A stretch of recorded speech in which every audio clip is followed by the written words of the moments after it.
Thanks for staying with us. We're still celebrating International Women's Month, and we're so excited that we're having a guest a bit later. But first, there's a story that caught our attention in Lagos State. So the Lagos State Commissioner for Basic Education, Jamiu Alibalogun, reiterated the prohibition of corporal punishment in public schools in the state. He stressed that flogging students for indiscipline and other misbehaviors remains strictly prohibited to prevent injuries, fainting, or even fatal incidents.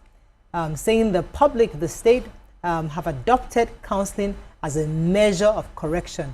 Now, of course, this comes with quite a bit of mixed reactions, especially because many still believe that if you spare the rod, you spoil the child. Others believe that it's important for you to continually converse with these children. What are your own thoughts as we are open this month to the month of learning new things and understanding how to do things better? You can call us on the numbers on your screen: 021-635-2013, 090-241-63440. You can also send us messages on YouTube and also on TVC handles. We'll be happy to read your thoughts. Yes, so what do you guys think? This topic over and over and over. But sadly, even after discussing this for how many years now? Let's brag. We have been doing this chill. We've discussed this enough times that we should think it shouldn't be an issue anymore. But it still is. We still have children being beaten to death in the past 1 year. We still have children that are beaten and they fainted. That happened. We were even, I think it was in Abeokuta that we took that story where it happened. So the idea of corporal punishment, as well-meaning as it is, there are enough data to show that it is not the only way to achieve change. It is not the only way to discipline. It's not the only way to correct a child. That there are many other means that might not prove to lead to the death of a child and can serve as good ways to achieve that correction. We won't get tired of talking about it. Because when I first thought about it, like, not again, but then I remember that somebody might be watching for the first time and be exposed to tools that can be useful in achieving discipline. Sparing the rod and spoiling the child is in the Bible. Children can get spoiled if they are not disciplined and corrected. It is that we need to find ways to achieve discipline without just venting our emotion and lashing out on children, which is what we tend to do. When your child, when you're in school and a child disobeys. So I met someone in my kid's school yesterday wearing a brown jacket. I went to pick up my son and I saw him wearing a brown jacket. And at the back they said, I am learning how to be a role model. Now, that is the height of punishment in my kid's school. You don't wear a brown jacket. You must have been extremely naughty to wear a brown jacket. And a brown jacket announces to everybody in the school that this boy did something really bad and is learning how to be a role model. For me, schools need to get creative in building that emotional. I am sure when I spoke to the boy, I asked him, what did you do? Did you know what you did was bad? I had a conversation with him. The teacher said that I'm the fourth person discussing with him, which means every parent comes in, will ask him, what you did, what did you do? With that brown jacket. Yes, you should know better. This school, you are a role model. You don't do things like this. And that reaffirms beating. If they had beaten that boy, that moment he would feel the pain. He might even feel it for the next 1 week.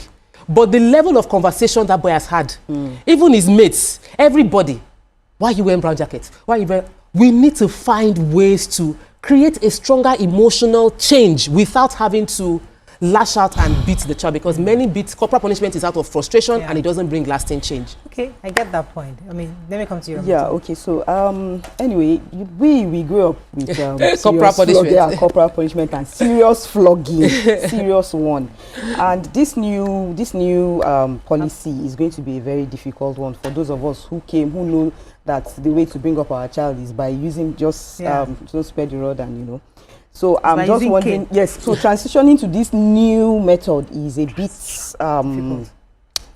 going to be a bit difficult for us to adjust. And we should also know that raising a child is not only for the school to do. Also, parents need to be able to listen. And most of us parents, we don't know how to counsel our kids. We don't know how to talk to our kids. We don't have the right temperament, when we are talking to our kids. Me, for one, I will talk about myself. There are times that when I'm talking to my child, at some point, she starts annoying me or he starts annoying me, and then I won't know when I'll just use my hand. Listen to me now, you know. And so I'm trying very hard to, you know, have the right temperament to be able to talk to my child. So I think the school too should try and organize, you know, maybe seminars for parents to come. That are used to beating. Yes, that are used to beating. to come and teach them how to talk to their children with the right temperament. Too. I understand where you're coming from, because I get to that point too where I'm like frustrated. You know, these kids can get on your last nerves. And you're thinking to yourself, okay, and I think I've learned, been on this show for 11 years, we're going to be 12 years in May. You know, you just learn, okay, take calm. You know, you step aside. You just, but sometimes you don't want to step aside, because that second, if you don't give that slap that second, they'll miss the point. That slap is important, that moment. After that, you will not later on, because if you postpone the slap, you missed the point. No. You missed the moment. I disagree. You have to take advantage of that moment. I disagree. Once they rearrange, now come and say sorry about the slap. This way, you know, but please, yeah, I disagree. So we always think we have to nip it now for it to make lasting impact. What we're looking for is lasting impact. What we're looking for is to be corrective, not punitive. So it's not by now we deal with it that we get to it. As a matter of fact, it's laziness that makes you want to do it now so you can move on to other things. I know growing up, they used to wake us up in the midnight, something we did 3 days ago. We just wake you up with cane in the midnight to come and answer to what you did 3 days ago. You thought they had forgotten. You will never repeat that again, because now nothing is distracting us from what you have done. We now have to pay attention. But I'm not talking about waking up a child to beat, so that's abuse on one hand. But I like where this is going. I like what Lagos State is doing. And I want to believe that other states will take a cue from this. Because the truth of the matter is, I don't believe in corporal punishment. I was corporally punished till I was 16. I was beaten every day growing up. I was flogged in school every day. It did not stop me from doing what I wanted to do. In fact, it made me tougher. At some point, when my father stopped beating me was when I can't remember exactly what I did, but then I just came and knelt down. So yeah, come and beat me. So beat me, let me go, because I know that was when it dawned on him that the beating was not making any. And I feel that if I wasn't beating so much, maybe I would have been a bit softer in some things. I may be wrong, but I just feel that, right? And I know that people beat from a place of frustration.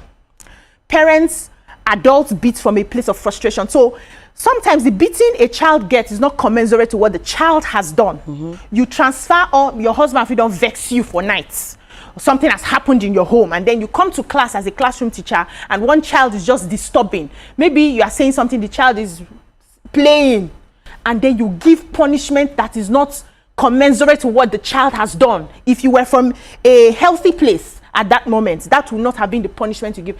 There was a teacher in my school, an English teacher, I will not mention her name, I don't know if she's still alive, in school, who was so frustrated with her life that when she catches you disturbing in class, she will squeeze your stomach. So people now started saying, because she was not married and she didn't have a child, she wanted all the girls, it was a girls' school, not to have children in future. She will have experienced it. She will squeeze your stomach. It will take you hours to get your body back. Wow. That is not punishment. There was also a time this particular woman used very long this long stick, plucked it from one of the trees in the school, and flogged me. I was sick for 7 days. I could not come to school. Yes. Luckily for her, my father traveled. She would have collected. Yes. So that is not punishment. That is punitive. That is not, it doesn't allow the child be corrected.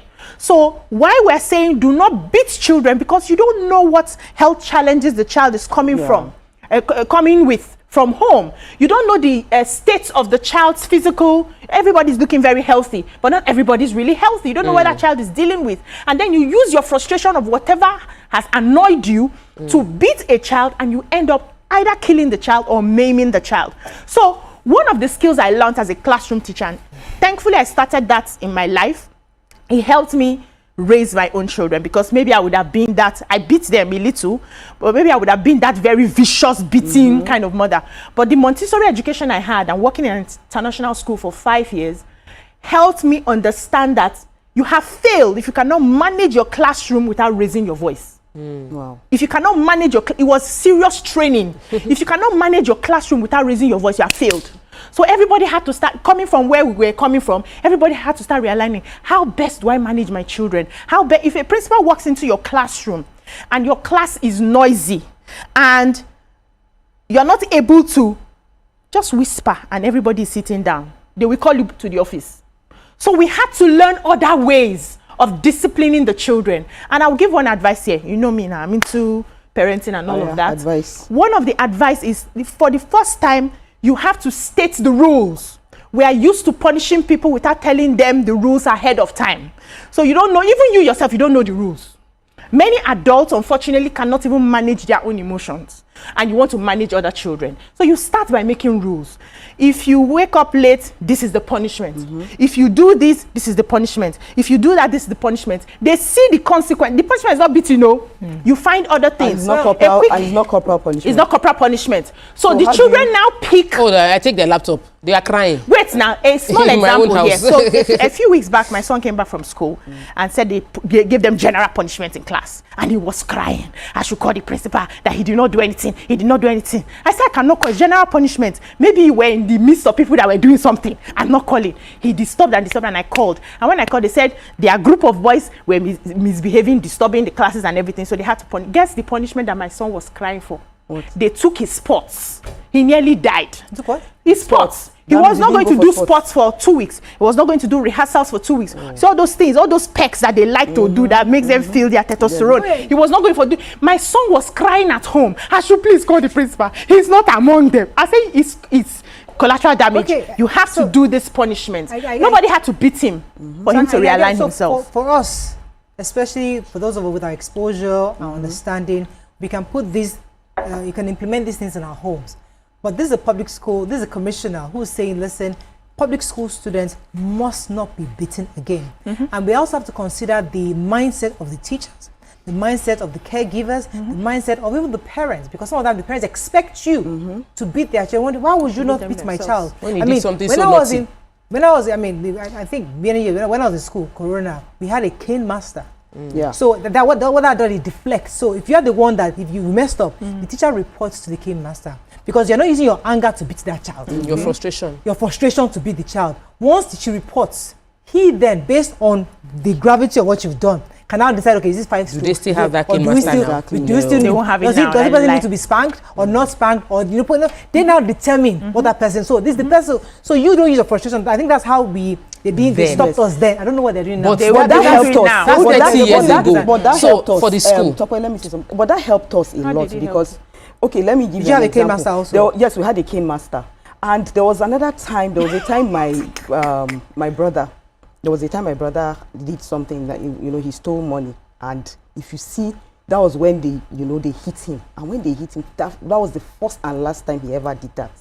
So there are some kind of things you will do that requires you to be, for somebody to beat you. They could have also spoken to him and he will not do it again. It's very possible. But as of that time, that was what they knew. Different. And again, for me, beating helps me in a way, in terms of prayers. Islamic school. They beat you into prayer. The way they flog me in Islamic school. When you go to school, if you lie, they will flog you. And they will ask you, did you lie or you did not lie? You will just innocently, you will say, yes, I lied. And that's how they will flog you. And sometimes if you come and you say you did not pray, because of that flogging, I pray 5 times daily. If I don't pray, I feel somehow because I just know that I'm going to be flogged anytime I go back to Islamic school, because they will ask me and I cannot lie. And if you lie, there is something that they will say. They will tell you that if you lie, you are going to go to hell and all of that. And the way they painted hell that time, it looks like somewhere that was, you don't. So going for a Ramatu, that's where the conversation is.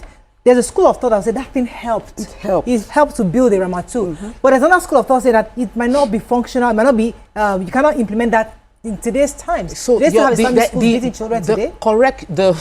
is to correct the child. Thank you. The goal is to correct the child. And the child was corrected. The goal is to stop the bad habit. The goal is to raise a complete, wholesome child. Yeah.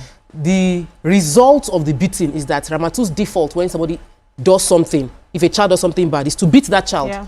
that is because she was beaten as a means of correction. Yeah. If she was given other tools to achieve correction, she would achieve other ways. Thank you. A lot of our adult men find out when their wives annoy them, the only thing they can do is to punch because or beat or slap, or because that is the template they had.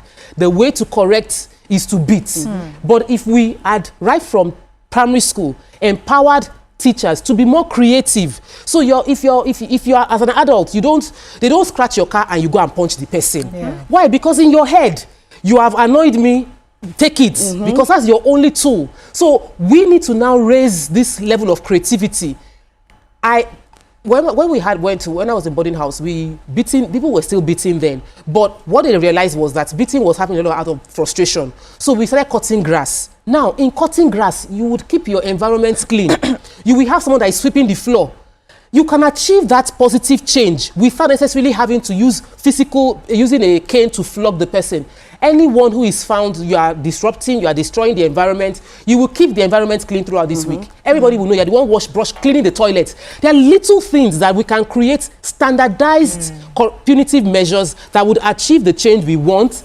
Bring the shame. If you have to go and wash toilets, you would feel the shame. And everybody knows they are washing because of punishment. So let's get creative. I think we can end with that because we have to bring in our guest very simple. Anyone want to put the last word? Yes.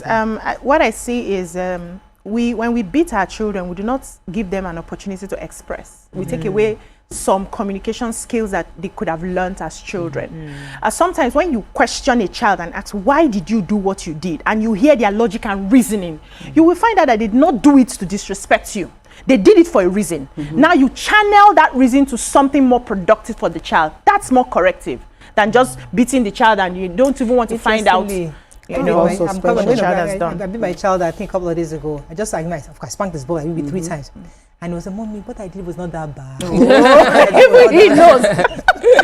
Like, is it not me that will determine what you did? That's all we can take on this segment. We'll come back and bring in our guests because we're still celebrating International Women's Month. And this whole week, we're learning from powerful women. Stay with us. We'll be right back. Stay tuned. Your View will be right back.